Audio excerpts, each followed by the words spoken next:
Olá, crianças, tudo bem? A tia Bia está com muita saudade de vocês, mas em breve estaremos juntos novamente, tá?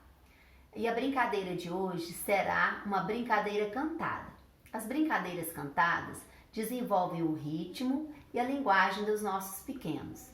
Na brincadeira cantada de hoje, nós vamos imitar o som de alguns animais, tá? Em casa, as mamães, os papais, as vovós, façam um vídeo com as nossas crianças e depois postem lá no nosso grupo, tá bom? A tia Bia tá esperando. Então vamos começar? Que som esse bichinho faz?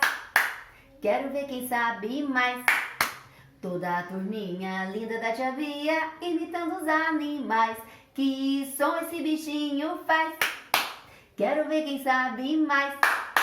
Toda a turminha linda da tia Bia imitando os animais. Como faz o cachorro? Au, au, au. Au, au, au. E agora o pato?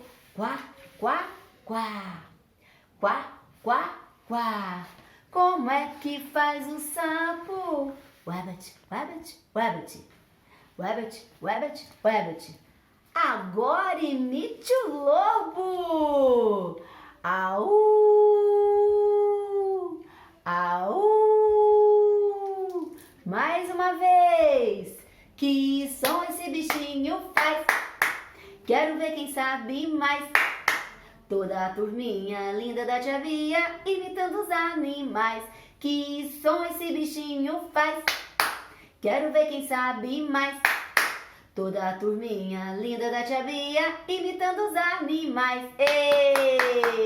Espero que vocês tenham gostado, tá bom? Então vamos ver aqui quais animaizinhos que a gente imitou hoje. O cachorrinho, como que o cachorrinho faz? Au, au, au. E o patinho, como que ele faz? Quá, quá, quá. E o sapinho? Wabbit, wabbit, wabbit.